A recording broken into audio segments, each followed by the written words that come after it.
Hey, we're on the air. Hey, folks. Thanks for tuning into the BAMF podcast. I am your host, Mike Lafferty, here with my stalwart co-host, Jacob Blackman out of Oklahoma. How you doing, Jacob? Hello. Doing very well today. And Jacob is an in-demand freelance artist who thankfully was able to crack out 20, 30 minutes to chat with us today. So appreciate that, Jacob. Well, always glad to help. And our featured guest, Mr. Christopher Helton, is here to talk. Chris, you've been active in the RPG scene for a while. You used to write for Bleeding Cool. You used to write for Ian World, and now your stuff can be found on Patreon, right there, patreon.com/dorkland. Why don't you tell us a little bit about the kind of content you're producing there?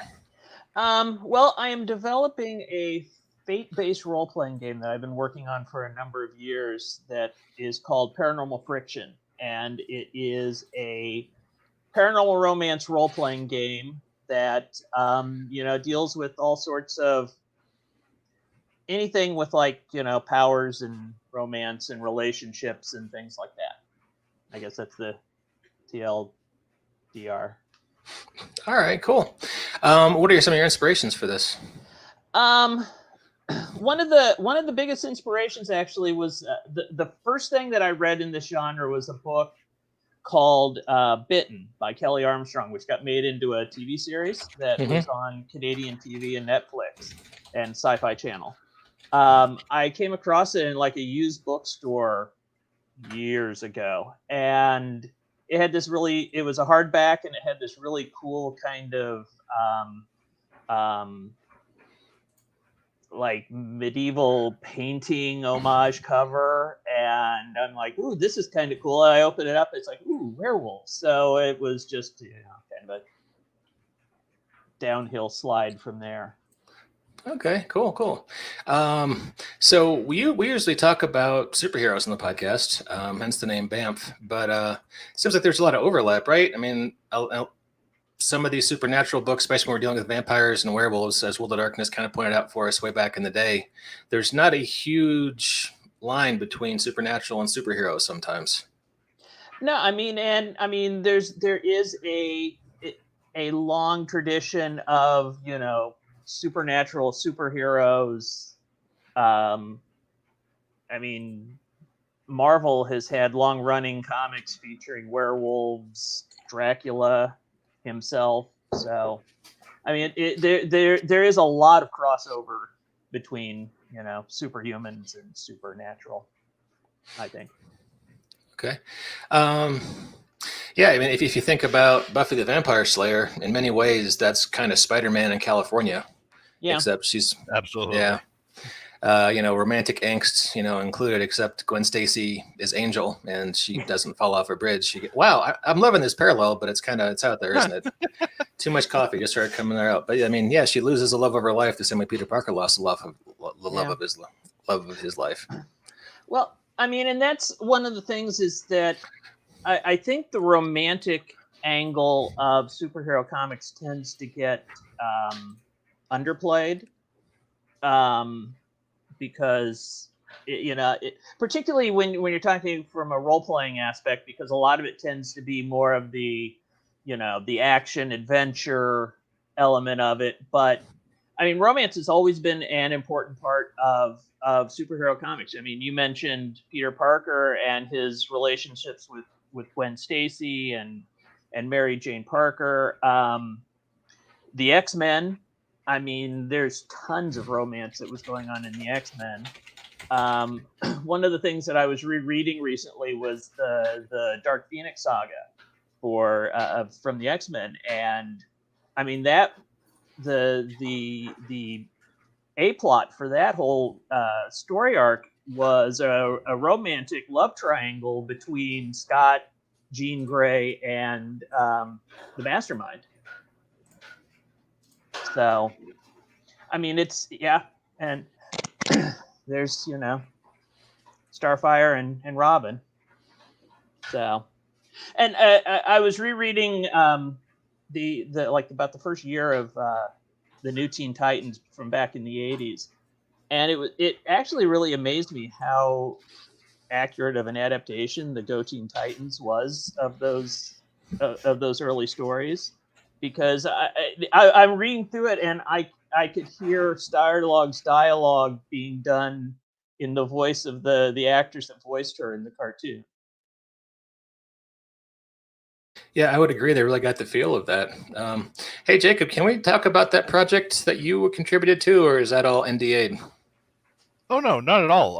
It's currently in the editing phase. There's a but one of my friends who's an up and coming game writer, Mark Curley. He and I got together to write a supplement for Mutants and Masterminds called Love and Justice. This was something we started doing in 2019. We were intending it for a February release, and then things got crazy. Uh, all our COVID craziness happened, and we've been stuck in editing limbo since then because it's not as easy to get in touch with people these days. Everyone has things they're doing, and trying to keep to schedules is not exactly easy anymore. So we're hoping, but we were hoping that we could get this out, and we're still looking to we're still looking to produce it, and we have a supplement that we're hoping that will be nice for people to see, that will introduce the romantic angle for superhero games, and hopefully introduce make games more than just let's punch people in the face, because romance is an element of comics that has been there since the beginning. It's not always been a good thing, and we point that out in the comics because there's especially when it comes to like DC Comics, where it was very much guys, guys, guys, and one woman in the entire series. So guess who the romantic interest is going to be? Her. Wonder Girl. Yeah, exactly. And sometimes Well, hey, it's a bit creepy. yeah, I can remember in the '90s there were 2 or 3 different aborted romantic angles with different male characters of the Justice League and Wonder Woman. Yeah. That just her and Aquaman, her and Batman both started with a couple years of each other and just fizzled out. But Yeah. well, hey, let me ask. You guys are 2 game designers. Chris, you're working on Paranormal Friction. Jacob, you and Mark are working on Love and Supers. How do you guys handle this subject in an RPG and do it tastefully and so it's evocative and bring something to the table? Mark, Chris, why don't you go first? Well, one of the biggest things that I do in my game is that you really have to leave a lot up to the sensibilities of the group playing. You right from the session 0 of a game, you really have to get everybody on the same page and have everyone have an idea of what's going to be okay and what's not going to be okay in the game. Um, I use in Paranormal Friction a popular technique called lines and veils, which is kind of it's kind of like you're giving your game like hard limits. Each player saying things like, I don't have a problem with, characters being romantic towards each other. I don't have a problem with making out, but if it gets to like the hard stuff, then let's do a fade to black. So that would be somebody's line that they wouldn't want to go past. So it's basically a matter of coming to a consensus of everyone having the same sort of, what makes them comfortable, what makes them uncomfortable. And if you make everybody, as long as you keep everybody comfortable, I mean, you do whatever the heck everybody wants. But once you start crossing those lines, then I think you get to the point where you're entering into areas that are not good. So, but yeah, so the long answer is basically it has to do a lot with the individual group, and I try to in the game to give the group the tools that they need to do that. Okay, that seems like a reasonable approach. Do you think? I have to confess, Chris, I've never played a game where romance was anything more than, hey, there's an NPC off screen and you're really fond of them, or hey, that barmaid, she's winking at you, and that's literally as far as it's ever gone. What do you think, in your experience? How does it enhance the experience? What else does it bring to the table? I think that I think I have a tendency to play with particularly randy people because it seems like I have to spend more time telling them to leave the barmaid alone than, you know, worrying about if they're going to get into a romantic plot about things.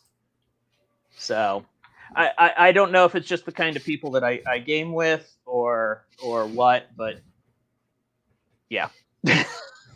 It's always more fun when the barmaid is secretly a vampire, but that's a Yeah. whole other podcast. Oh, Or a actually mimic. I had a game where the tavern in the fantasy game was actually run by a chaos cult, and one of the characters put their parts in a place they probably shouldn't have. So I simultaneously want to know more and don't want to know any more at all.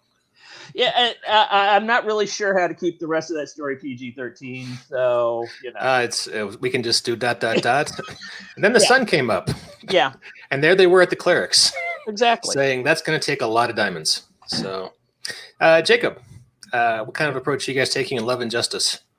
Well, it's very much along the same lines. You have to No pun discuss. intended.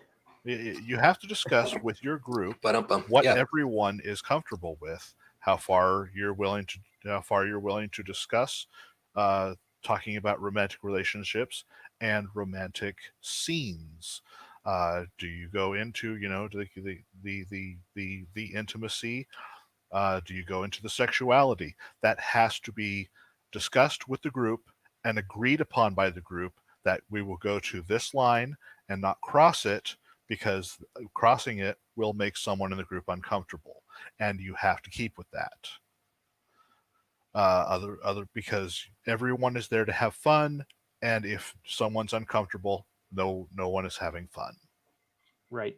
But ultimately, romance and relationships are important, and especially more because they build on role playing, and making sure the world is alive and real.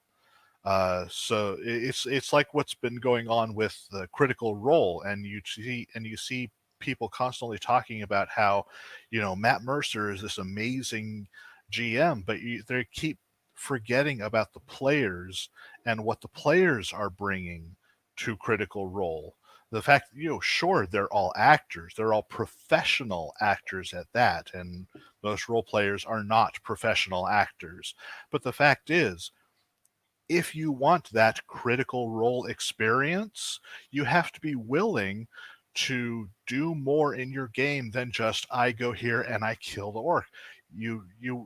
If you want that Critical Role feel, you have to be willing to engage in those interpersonal relationships and get into serious interpersonal relationships and romantic relationships. You have to be willing to make your characters vulnerable as they would with a proper romance.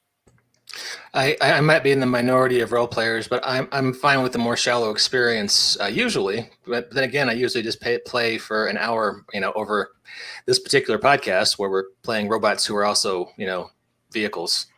So although judging by what Netflix is doing with Transformers, there's romantic subplots possibility there too. The Transformers comics have gotten into serious romantic relationships between the characters. Yeah. So The go ahead. IDW Hasbro comics have done some really, really good stuff. It's the latest iterations of the Transformers books and the G.I. Joe stuff has just been really incredible work. It's I continue to be surprised at the level of quality writing you can find sometimes on licensed comics from IDW. Yeah. Or stuff like that.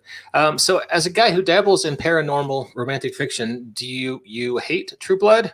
Do you tolerate True Blood? Do you think the early seasons were okay? Okay, well, the weird thing is I actually like True Blood. I didn't like the books that it was based on, though. Okay, the Susie Stackhouse. So it was, and actually I started, and I think it was because I started to read the books after I watched the TV show. Mm-hmm. So I went and read the first book, and it just didn't really grab me. So, yeah, I mean, I enjoyed True Blood, the TV show, but I mean, True Blood is a really pretty TV show, and it's really hard to, I think, not like it. It's it's very visually engaging. Some of the characters are just wonderful. Yeah. Yeah, I have seen several World of Darkness campaigns kind of evolve and maybe overdevelop along similar lines. Where first, okay, we got some vampires, that's cool. Okay, we have vampires and werewolves, that's cool.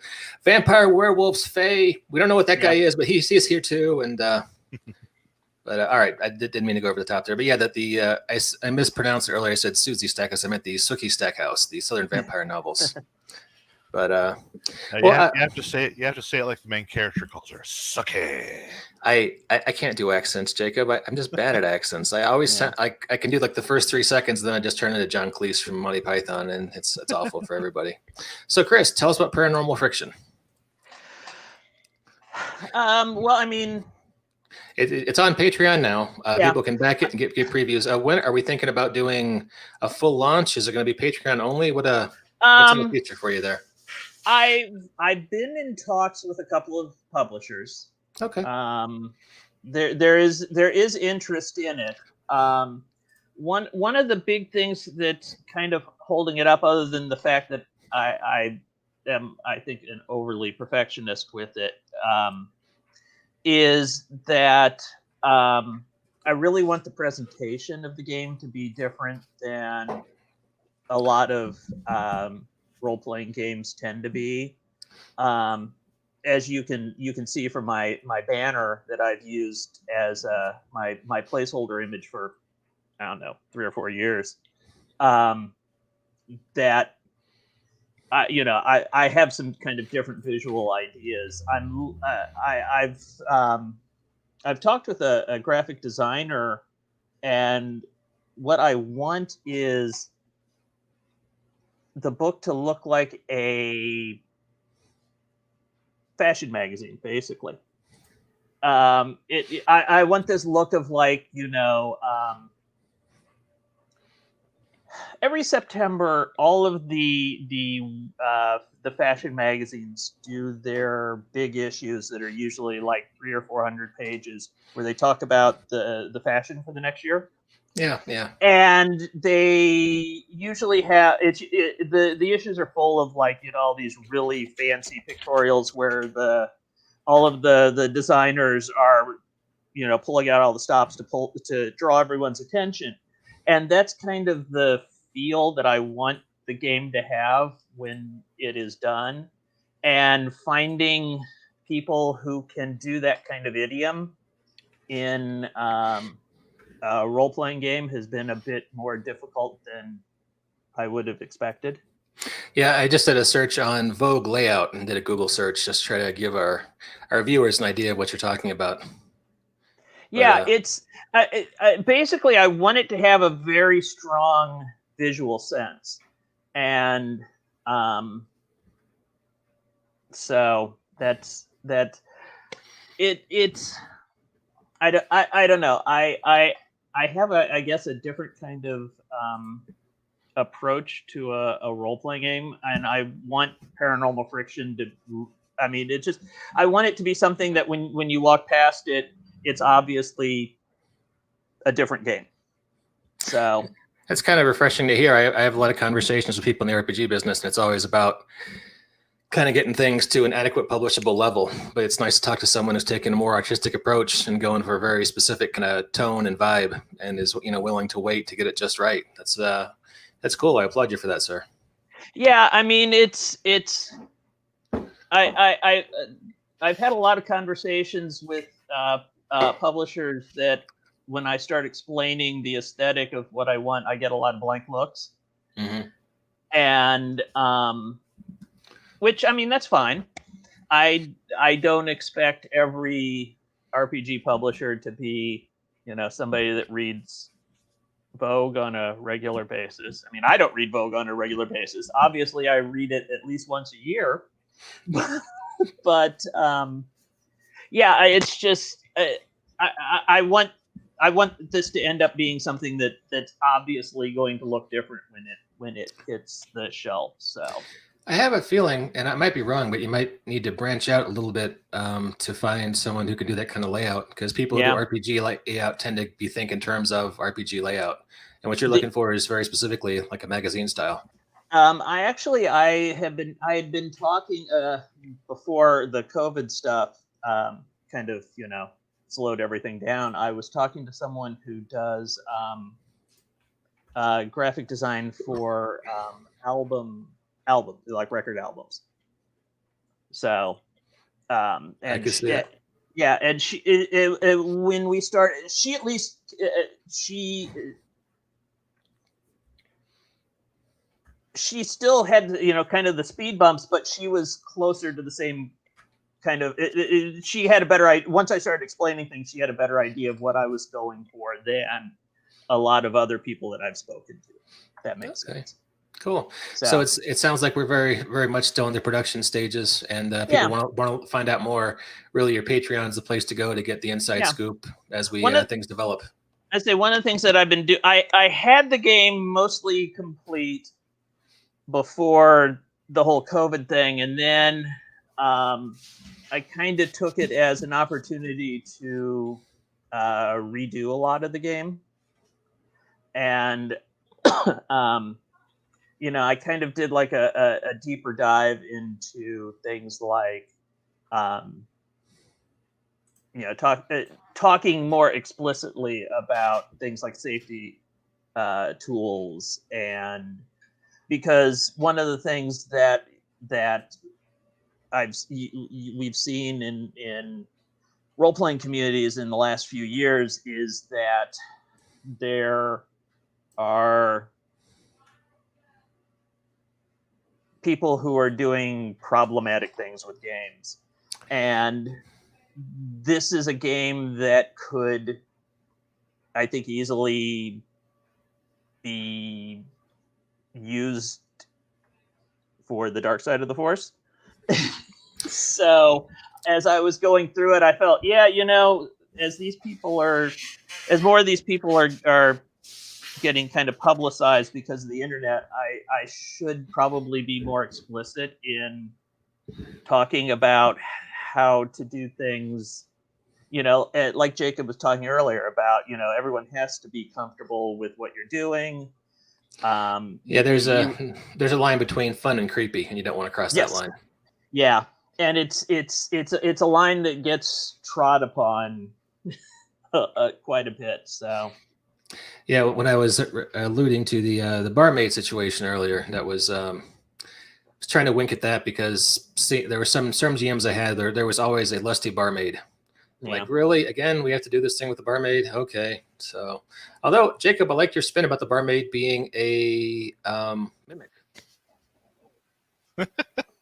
Everything's mimics. Yeah. All right.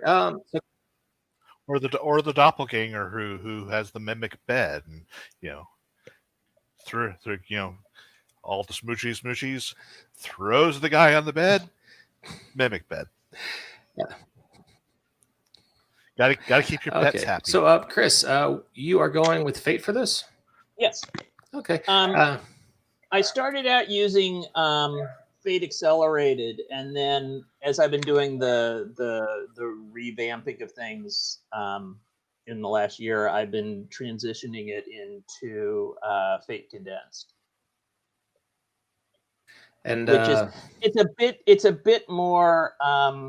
There's a bit more crunch to it than Fate Accelerated, but still a little less than Fate Core itself. And it's Okay. nice because a lot of the mechanics are the character mechanics are things that the players can define things themselves. So it's a nice way to draw players into your game, because I feel the more that they have vested in the game, the more they're likely to, want to be a part of things. Be engaged and have stakes in the. Yeah. Yeah, makes sense. Cool. Now I'm a fan of Fate. I haven't played in a few years, but I liked it back in the day when I did. Although I have to say I never played Fate Condensed. That's Yeah, I'm running a game of it right now, weekly, Mondays, when everyone's able to get together, and we're playing. The players decided that they wanted it to be set in Regency, England, oh nice. because they want something different, and so I set it in the novel Emma with supernatural people.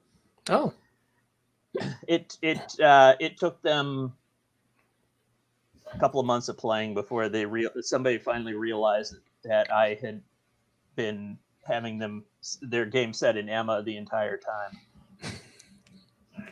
So that is pretty cool. yeah. So if I were to ask you when you think you'll launch, are you thinking 2 years, 3 years, or is it really just can't say right now? I would say probably like about a couple of years. I mean, the game itself is pretty done.